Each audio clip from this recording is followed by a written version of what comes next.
Oke, pertemuan kali ini kita akan membahas tentang potensial listrik atau potensial yang dihasilkan muatan muatan listrik.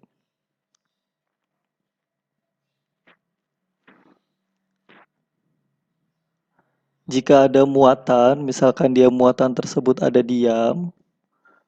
muatan tersebut diam, tidak diganggu apa-apa, kan fokus kita ini hanya mempelajari muatan aja ya. Kemudian kita berikan medan listrik di sini, E. Kemudian ketika ada medan, maka muatan tersebut akan terganggu sehingga memunculkan berpindah posisi. Ada pertambahan energi kinetik karena gerak, maka ada pertambahan energi kinetik. Semula yang dari 0 menjadi tidak 0. Faktor pertambahan energi kinetik ini ada kerja dari luar, ini E, ada kerja atau ada gangguan, atau ada pengurangan energi. Di antara dua itu saja.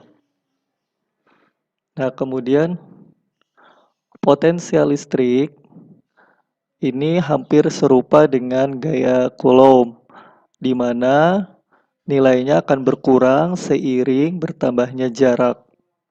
Ya. Nah, sebagaimana halnya medan gravitasi, medan gaya Coulomb juga merupakan gaya yang bersifat konservatif. Gaya konservatif berarti usaha yang diperoleh di awal sama yang akhirnya itu kalian sudah memahami ya, tidak mengalami perubahan. Yang mengakibatkan usaha awal dan akhir itu tidak mengalami perubahan. Kemudian gerak partikel bermuatan Q dalam medan listrik dianalogikan dengan gerakan partikel bermassa M. Jadi gerakan partikel dengan massa M, dia bergerak di medan gravitasi sama halnya dengan muatan bergerak di medan listrik. Nah, karena bersifat konservatif, besaran skalar yang disebut potensial. Berarti dia hanya tidak dipengaruhi dia ini ya, lintasan hanya kondisi awal sama kondisi akhir. Sehingga fungsi potensial tersebut biasa dikenal dengan potensial listrik. Jadi bagaimana kita memindahkan suatu muatan dalam satu posisi ke posisi yang baru. Nah, kemudian dari sana kita membutuh energi kan. Nah, energi untuk memindahkan muatan tersebut disebut sebagai energi potensial. Nah, energi potensial ini dia sebanding dengan besarnya medan yang mengganggu. Di mana usaha dari titik A ke titik B ini sama dengan gaya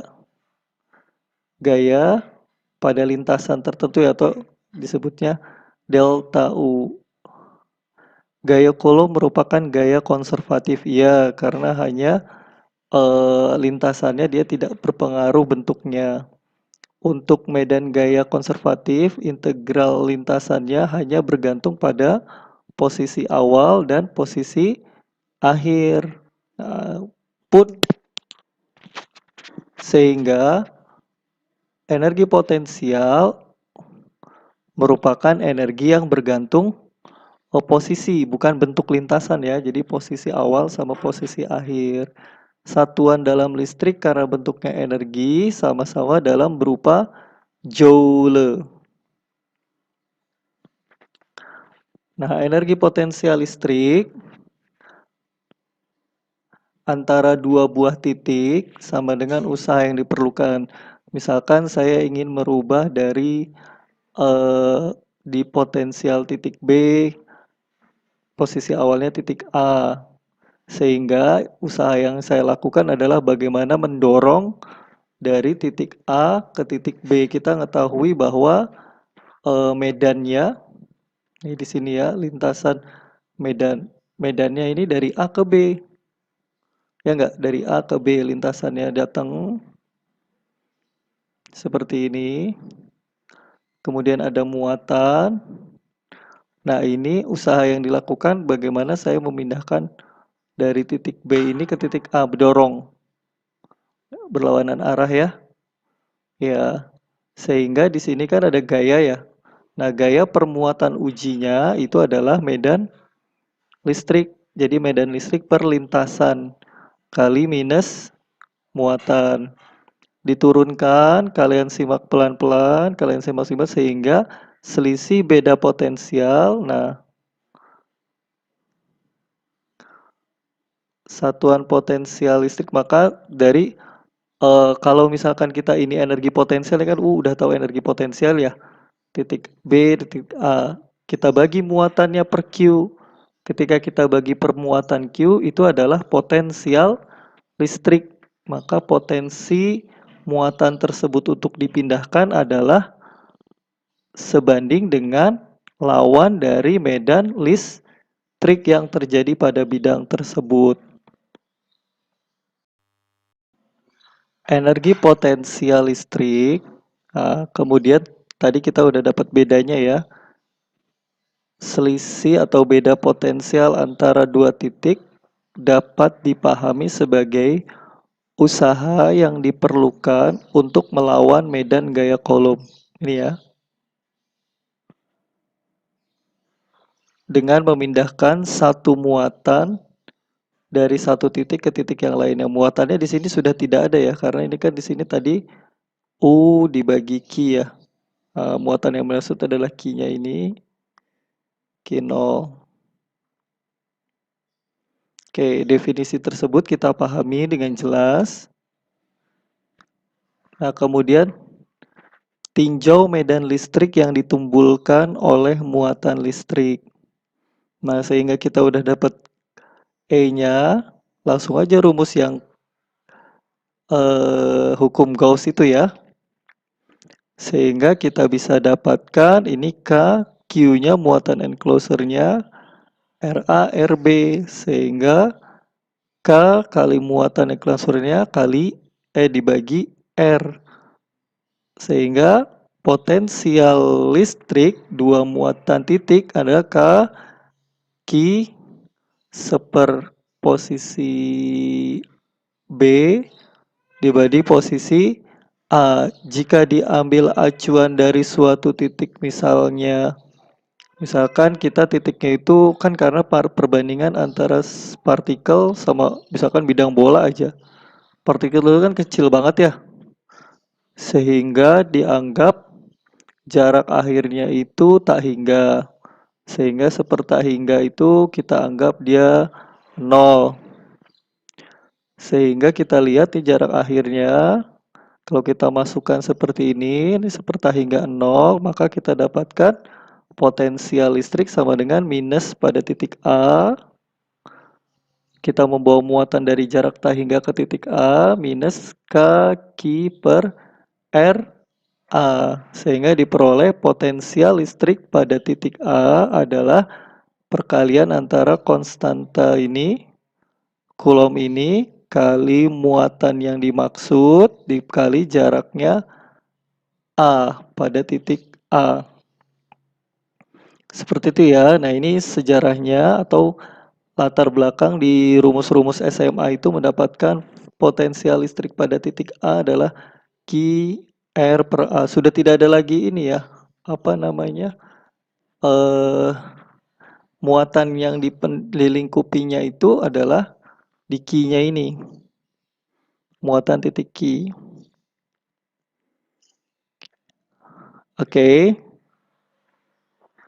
Nah, ini ilustrasi pada potensial listrik itu karena sama dengan energi potensial. Energi potensial itu kan diakibatkan oleh gaya konservatif gravitasi.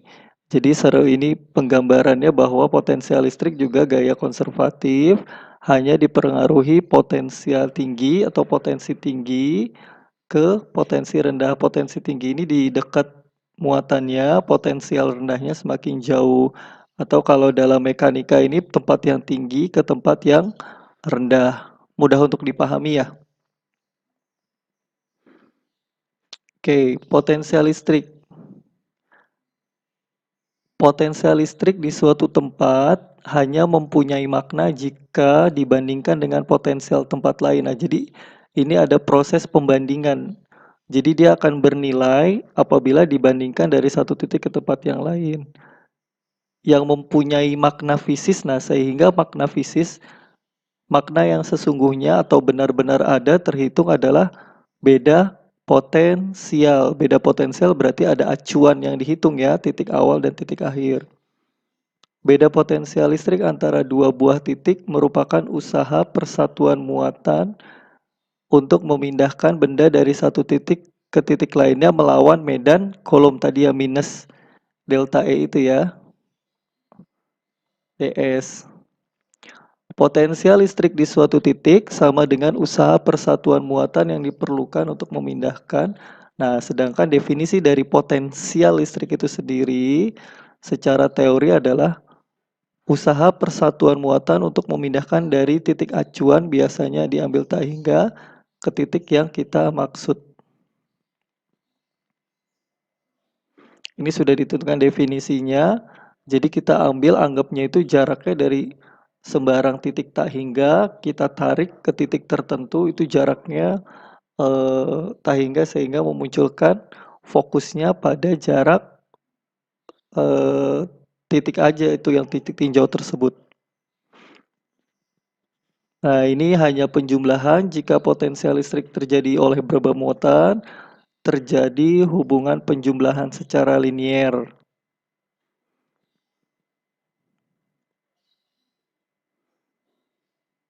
Oke, besaran karena ini besaran skalar ya, sehingga penjumlahannya penjumlahan biasa, aljabar biasa. Nah ini, silakan kalian bisa latih soal ini dahulu. Kalian stop, bisa dilihat di sini potensial listrik AB akibat kedua muatan. Jadi dari satu muatan akibat muatan yang lain, ini untuk yang pertama dan ini untuk yang kedua. Silahkan kalian hitung, di stop dulu, kita coba dahulu. Nah, kemudian kalian bisa cocokkan jawabannya seperti ini. Ya, jadi video ini bisa kalian itulah mudahnya sehingga bisa kalian stop dahulu tanpa mengurangi kuota kalian yang besar, terus kemudian kalian bisa berlatih soal dan ini pembahasannya.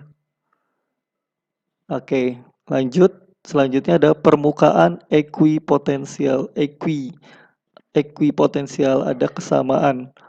Ya, kalau tadi kita hanya bergerak di garis-garis saja atau satu dimensi, kemudian kita pada kenyataannya bidang-bidang yang kita kaji ada yang 3 dimensi, ada yang 2 dimensi. Untuk muatan titik dalam ruang 3 dimensi biasanya berbentuk bola. Untuk muatan titik dalam bidang ekuipotensialnya berupa lingkaran. Jadi potensialnya kita anggapnya itu untuk permukaan ekuipotensial ini untuk yang 2 dimensi dianggapnya bidang ya. Kalau ini kan bidang ya, ada bidang batasnya, lebarnya juga kelihatan, garis-garis tegak lurus permukaan. Garis ilustrasi garis-garis ekuipotensial sistem dipol atau dua kutub partikel. Nah, kalau yang ini kita anggapnya sebagai bola. Jadi titik-titiknya ini memenuhi pada bentuk-bentuk bola. Ini hanya sekedar wawasan saja, dalam perhitungannya juga tinggal vektornya itu diarahkan dalam bentuk bidang atau bentuk bola. Nah, hubungan antara potensial listrik dan medan listrik. Jika diketahui medan listriknya E, maka kita dapat mengetahui potensial atau bahkan energi potensial. Ini kita sudah dapatkan. Selisih antara potensial di titik A dan titik B adalah usaha untuk melawan medan listrik.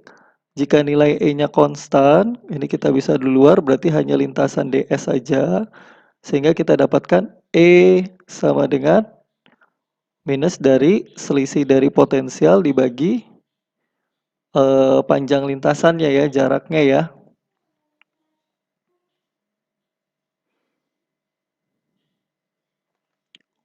Nah, delta S inilah yang kita definisikan pada kasus lempeng daerah. Dua buah keping logam, masing-masing mempunyai rapat muatan ini punya keping logam.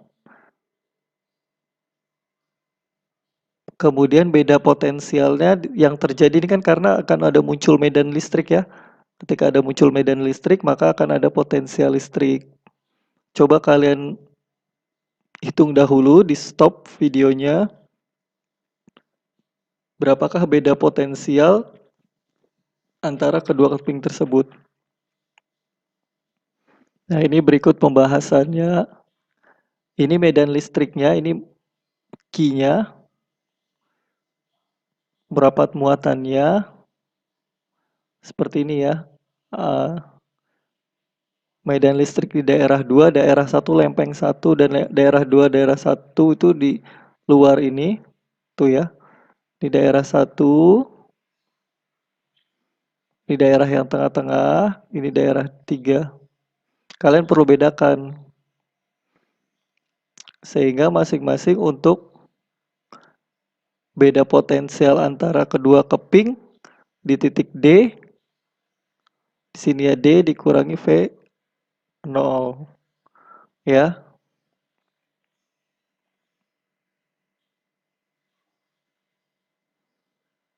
Nah, ini potensial bisa juga akibat dari dipol, misalkan ini muatan tidak mesti harus antar mereka plus Q, ini minus Q, kemudian ada titik yang ingin kita uji.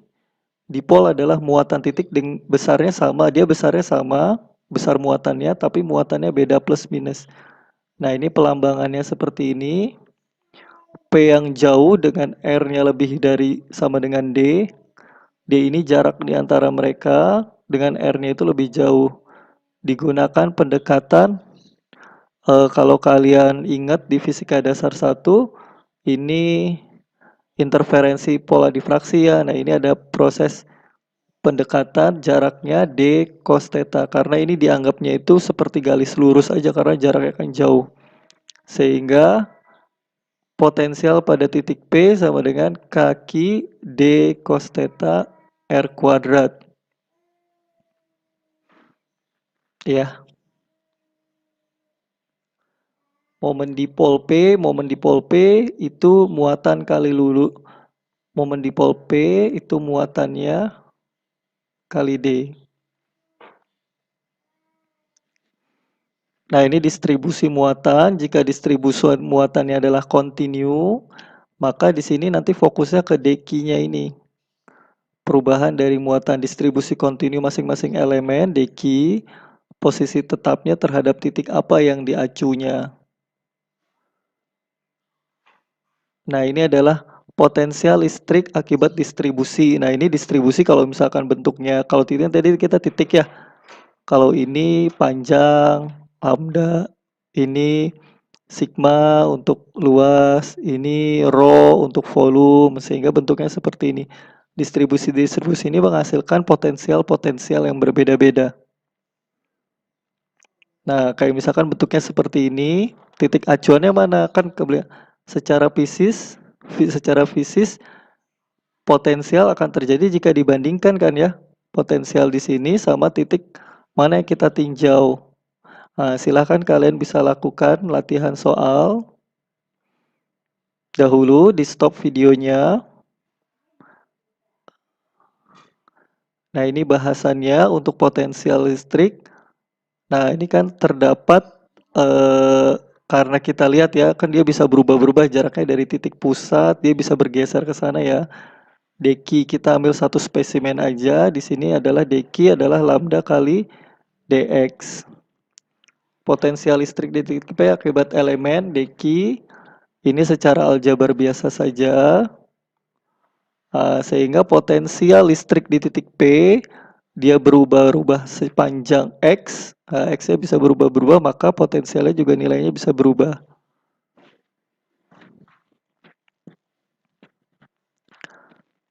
Oke, ini medan listrik dan potensial listrik. Ada lajunya, karena ini kan adalah bahwa E, tadi kita dapatkan ya perubahan potensial, perubahan jarak sehingga bisa menentukan laju dari kecepatan besarnya perpindahan muatan. Nah, ini bisa kalian latih. Potensial listrik dalam ruang ditimbulkan oleh muatan dinyatakan seperti ini. Kalian bisa latih soal. Nah, ini penjabarannya, ini hanya penjabarannya dalam arah X, Y, dan Z. Ya, mungkin untuk materi potensial listrik kurang lebih, oh ini dia satu lagi. Dalam bola konduktor, medan listrik konduktor kan tadi dibilang bermuatannya 0 ya, karena terdistribusi di permukaan. Karena E0 di dalam konduktor, maka beda potensial antara dua dalam konduktor di dalam konduktor juga 0, sehingga potensial listriknya konstan. Nah, keseluruhan bagian konduktor mempunyai potensial yang sama. Medan listrik permukaan konduktor bermuatan tegak lurus permukaan. Ini kekekalan energi dalam sistem elektrostatik. Elektrostatik kan ada total dari potensial listrik dan kinetik. Karena kan muatan itu juga bergerak ya, sehingga didapatkan sama seperti karena gayanya juga konservatif, potensial A, kinetik A sama dengan potensial B ditambah potensial. Ya, ini adalah contoh soal sederhana yang bisa kalian lakukan. Jarak antara dua potensial V1, V2 ada muatan. Silahkan bisa kalian coba dahulu. Nah, ini jawabannya. Berapakah energi kinet mekaniknya? Oke, untuk materi potensial sampai sini. Nanti bisa kalian pelajari berdasarkan modul slide yang diberikan. Terima kasih.